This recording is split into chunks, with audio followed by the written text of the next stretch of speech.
मलिक साहब, चाय पे चर्चा, हिंदू पे चर्चा, मुस्लिम पे चर्चा, पाकिस्तान पे चर्चा, हिंदुस्तान पे चर्चा, ये चर्चाएं तो बहुत चल रही है, लेकिन आप अलग ही दिशा में चल रहे हो।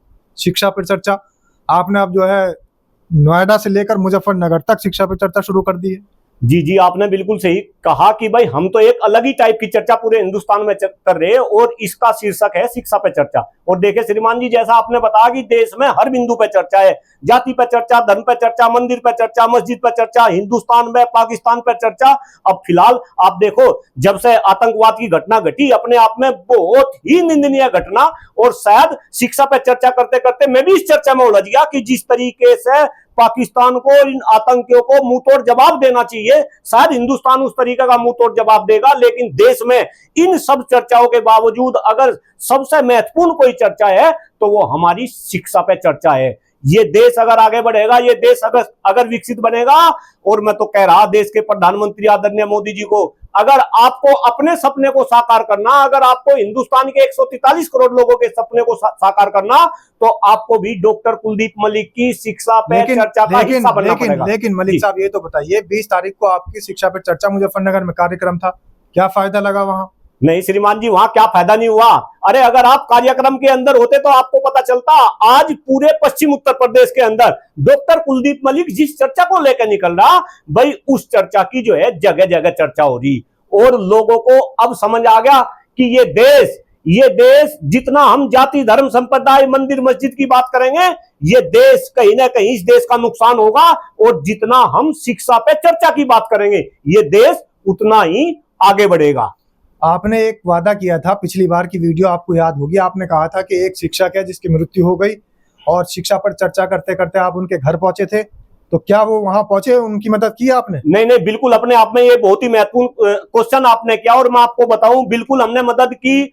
इसी 20 तारीख के प्रोग्राम के अंदर हमने पीड़ित परिवार के जो सदस्य है उन सभी सदस्य को इस कार्यक्रम में बुलाया, और जो धनराशि बहुत सारे शिक्षकों ने इकट्ठा की, 1,01,000 रुपए का चेक हमने पीड़ित परिवार को दिया।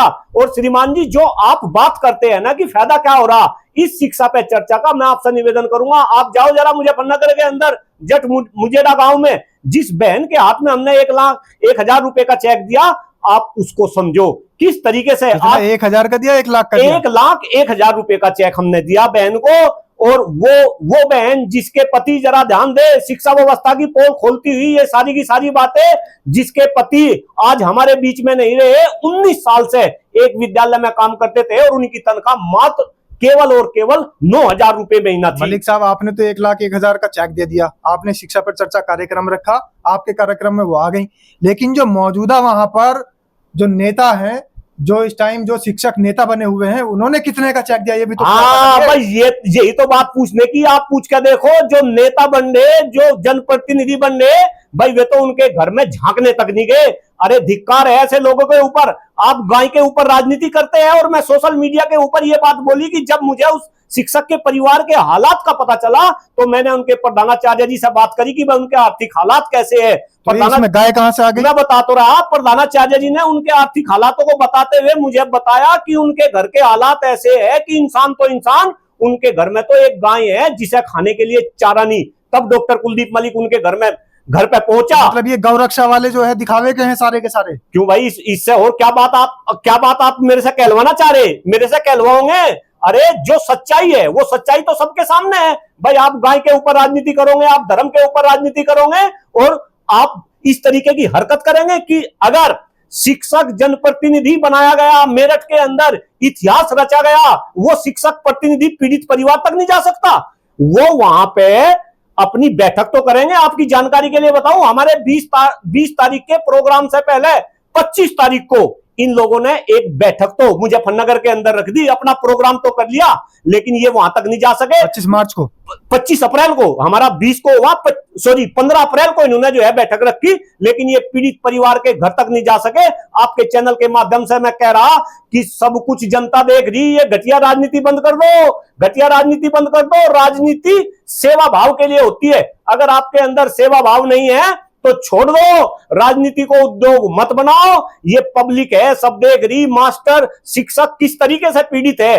छात्र किस तरीके से पीड़ित है, प्रबंधक, मध्यम वर्गीय, निम्न वर्गीय प्रबंधक आज किस तरीके से पीड़ित है, ये सब देख रहे। समय आने पर ये आपको करारा जवाब देंगे। लोगों की बददुआ मत लो। आप भले ही बहन को आर्थिक मदद ना करते, पीड़ित परिवार को आर्थिक मदद ना करते, कम से कम आप एक बार उनके घर तो जाते। अरे उनके दिल को कितनी सांत्वना मिलती, कितनी संतुष्टि मिलती, और आप एक मिसाल बनते।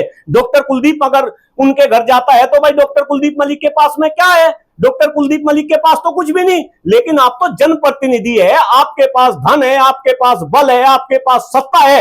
अगर आप उस पीड़ित परिवार के पास चले जाते तो आपका क्या घट जाता? नाना, उनके पति चले गए, वे आपको आने वाले समय में वोट ना देते, लेकिन अगर आप पीड़ित परिवार के पास जाते तो कम से कम 1000 वोट, 1000 शिक्षक आपसे जुड़ते, और हम जैसे लोगों को भी अच्छा लगता। राजनीति में जो शिक्षकों की राजनीति कर रहे हैं, शायद उनको भी बल मिलता।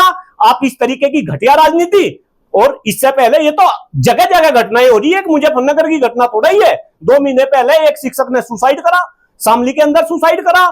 ये वहां तक नहीं पहुंचे। मतलब जो शिक्षक जनप्रतिनिधि हैं, जिन्हें अपने कीमती वोट देकर लोगों ने चुना है, वो भी नहीं पहुंच पा रहे हैं उन तक। अरे श्रीमान जी, मैं कह रहा हूं वहां तक कोई नहीं पहुंचता। वहां पे शिक्षकों की इस देश में सुनने वाला कौन है? आज कौन सुन रहा शिक्षकों की?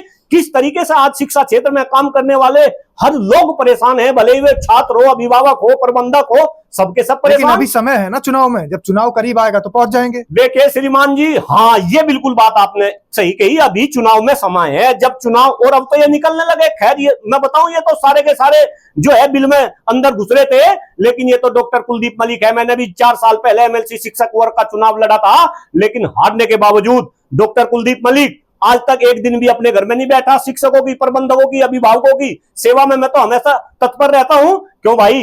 जब एक हारा हुआ इंसान, जिसके पास संसाधन कम है, जिसके पास कोई सत्ता नहीं, जिसके पास कोई बल नहीं, जिसके पास इतना कोई कुछ नहीं, वो अगर इस तरीके से कर सकता है, क्यों भाई? तुम्हें तो पब्लिक ने सब कुछ दे दिया। अरे तुम्हें सत्ता दे दी, सत्ता में भागीदारी दे दी, तुम्हें धन दे दिया, तुम्हें बल दे दिया, जहां आप चलते हैं 10-10 गाड़ियां आपके पीछे चलती है, आप नहीं जा सकते? शर्म आनी चाहिए। थूकता है डॉक्टर कुलदीप मलिक आपकी इस तरीके की जो है घटिया राजनीति के ऊपर। चलिए, ये तो शिक्षा पर चर्चा एक बहाना है, लोगों तक मदद पहुंचाना है आपका जो मेन काम है। तो मलिक साहब, हम तो ये कह रहे हैं कि आप इसी तरीके से मदद करते रहिए, एक ना एक दिन आपको भी फल मिलेगा जरूर। नहीं श्रीमान जी, मैं बिल्कुल इस बात को गंभीरता से कह रहा हूं। मुझे कुछ पद मिलो या ना मिलो, लेकिन डॉक्टर कुलदीप मलिक तो अब लोगों के दिलों में बैठ रहा। मेरे लिए तो सबसे बड़ा पद यही है, और मैं इसी तरीके से लोगों की सेवा करता रहूं, शिक्षक समाज की सेवा करता रहूं, शिक्षा क्षेत्र में काम करने वाले लोग मुझे समझते रहे, मुझे सहयोग करते रहे, मुझे अपना आशीर्वाद देता रहे। मेरे लिए तो यही बहुत बड़ी बात है, यही पद है मेरे लिए। बहुत बहुत धन्यवाद सर।